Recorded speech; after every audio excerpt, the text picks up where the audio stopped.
ಸಿಗುತ್ತೆ ಅನ್ನೋ ಲೆಕ್ಕಾಚಾರಕ್ಕೆ ಬರ್ತಾರೆ. ನಾಳೆ ಜನಗಳಂತೂ ನಾಳೆ ಬಾಯಿ ಬಡ್ಕೊಂಡು ಕೂತಿರ್ಬೇಕು.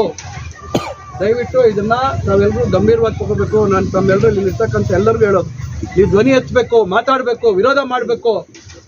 ಎಲ್ಲ ಸಿಕ್ಕಿದ್ರೆ ಅಲ್ಲಿ ಅದನ್ನ ಚರ್ಚೆ ಮಾಡಿ ಹೇಳ್ಬೇಕು. ಏನ್ ನೀವು ಮಾಡ್ತಾ ಇರೋದು, ಯಾಕೆ ಈ ತರ ಸಮಾಜದಲ್ಲಿ ಇದು ಮಾಡ್ತಾ ಇದ್ದೀರಾ ಅಂತ ಹೇಳ್ಬೇಕು. ಟಿಕೆಟ್ ಇರ್ಲಿಲ್ಲ, ಅವ್ರ ಹೆಸರೇ ಇರ್ಲಿಲ್ಲ ಅಂತ ಅವ್ರು ಟಿಕೆಟ್ ಕೊಡ್ಸಿ ಎಷ್ಟು ಮಾತಾಡೋರು ಆಗ್ಬಿಟ್ಟವ್ರು ನೋಡಿ.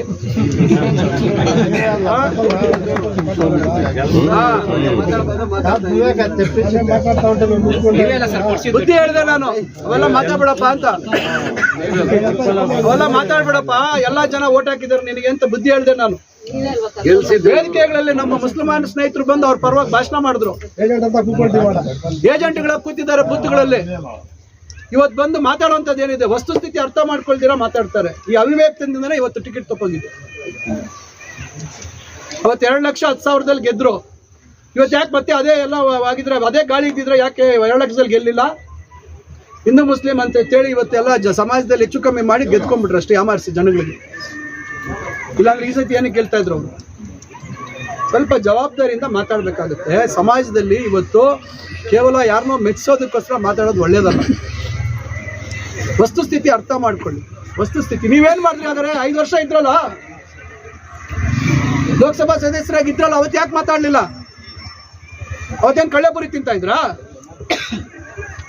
ಯಾರು ಟಿಕೆಟ್ ಕೊಡ್ಸಿದ್ರು, ಯಾರ ಶ್ರಮ ಏನಿತ್ತು, ಯಾರ ಹತ್ರ ಯಾವ ತರ ತಲೆ ಬಗ್ಗಿ ಕೈ ಮುಗಿದ್ಕೊಂಡು ಹೆಂಗ್ ಬಂದಿದ್ರಿ ನೀವು,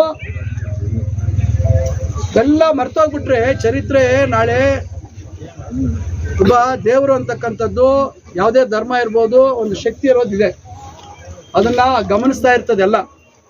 ಸ್ವಲ್ಪ ನಾವು ಯಾವತ್ತು ನಿಮ್ಮ ಬಗ್ಗೆ ಮಾತಾಡಿಲ್ಲ, ನೀವೆಷ್ಟೇ ಇದ್ರಾಗ ನಡ್ಕೊಂಡ್ರು ನಾವು ಮಾತಾಡಿರ್ಲಿಲ್ಲ. ಆದರೆ ಸಮಾಜ ಒಡೆಯುವಂಥ ಕೆಲಸ ಮಾಡೋ ಸಂದರ್ಭದಲ್ಲಿ ನಾನು ಮಾತಾಡಲೇಬೇಕಿತ್ತು. ಸಮಾಜದಲ್ಲಿ ಅದು ನನ್ನ ಕ್ಷೇತ್ರದಲ್ಲಿ ಬಂದು ಎಲ್ಲಿ ನಿಮ್ಗೆ ಅಷ್ಟು ಹೆಚ್ಚು ಬಹುಮತ ಕೊಡಿಸಿದ್ವಿ, 24,000 ಬಹುಮತ ಬಂದಿತ್ತು ಆ ಸಂದರ್ಭದಲ್ಲಿ. ನೀವೇ ಹೇಳಿದ್ರಿ, ಹೇಳೋಣ ಇಷ್ಟು ಜನ ಮುಸಲ್ಮಾನರಿದ್ದಾರೆ ನಿನ್ನ ಜೊತೆಲಿ, ಬಿಜೆಪಿ ಆದ್ರೂ ಇಷ್ಟು ಜನ ಬಂದವರಲ್ಲ ಅಂತ ನೀವೇ ಉದ್ಗಾರ ಮಾಡಿ ಮಾತಾಡಿದ್ರಿ. ಇವತ್ತು ಯಾಕೆ ಈ ರೀತಿ ಮಾತಾಡ್ತಾ ಇದ್ದೀರಾ? ಏನು ಕೆಲಸ ಇಲ್ವಲ್ಲ? ಅದರಿಂದ ನಾನು ಹೇಳುವಂಥದ್ದು ನೋಡಿ, ಈ ತರ ಇರ್ತಾರೆ, ದಯವಿಟ್ಟು ಎಚ್ಚರಿಕೆಯಿಂದ ಇರಿ. ಅವ್ರೇನಾದ್ರೂ ಮಾತಾಡ್ಕೊಳ್ಳಿ, ಅವ್ರ ಇಷ್ಟ. ನಾನು ಯಾಕೆ ನಿಮ್ಗೆ ಹೇಳಿದೆ ಅಂದ್ರೆ, ಎಷ್ಟು ಶ್ರಮ ಪಟ್ವಿ ಅನ್ನೋದು ನೀವೆಲ್ಲ ಕಣ್ಣಾರೆ ನೋಡಿದ್ದೀರಾ, ನೀವೆಲ್ಲ ನಮ್ಮ ಜೊತೆ ನಿಂತಿದ್ದೀರಾ.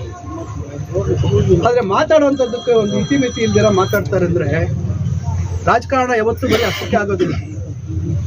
ಆ ಥರ ಇದ್ರೆ ಇಡೀ ಜಿಲ್ಲೆಯಲ್ಲಿ ಪಾರ್ಲಿಮೆಂಟ್ ಕ್ಷೇತ್ರದಲ್ಲಿ ನನ್ನ ವಿರುದ್ಧ ಹೇಳ್ಕೊಂಬರ್ಲಿ, ಗೊತ್ತಾಗ್ತದೆ. ನನ್ನ ವಿರುದ್ಧ ಮಾತಾಡ್ಕೊಂಬರ್ಲಿ, ಅವ್ರು ಜನನೇ ಹೋಗಿರ್ತಾರೆ, ಹೇಳ್ತಾರೆ ಯಾರಿಂದ ಬಂದಪ್ಪ ನೀನು, ಯಾರು ಕತ್ತೂರು ಮಂಜು ಏನು ಮಾಡಿದ್ರು ನಿಂಗೆ, ಸುಧಾಕರ್ ಅವ್ರು ಏನು ಮಾಡಿದ್ರು ಅಂತೇಳಿ ಗೊತ್ತಾಗ್ತದೆ.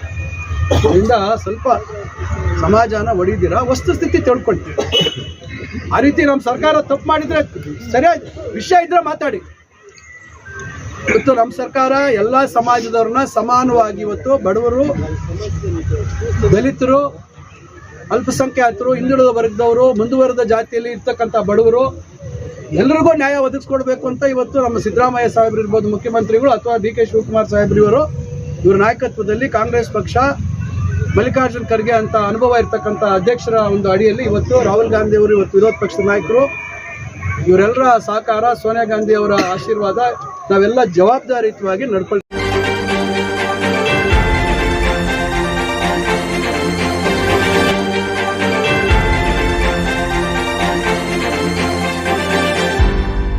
ನೀವು ನಮ್ಮ ಚಾನಲ್ಗೆ ಸಬ್ಸ್ಕ್ರೈಬ್ ಆಗಿಲ್ಲ ಅಂದ್ರೆ ಈಗಲೇ ಸಬ್ಸ್ಕ್ರೈಬ್ ಆಗಿ ಪಕ್ಕದಲ್ಲೇ ಇರುವ ಬೆಲ್ ಐಕಾನ್ ಕ್ಲಿಕ್ ಮಾಡಿ. ಮತ್ತಷ್ಟು ಅಪ್ಡೇಟ್ಗಳಿಗಾಗಿ ಫೇಸ್ಬುಕ್, ಇನ್ಸ್ಟಾಗ್ರಾಮ್, ಟ್ವಿಟರ್ನಲ್ಲಿ ಫಾಲೋ ಆಗಿ.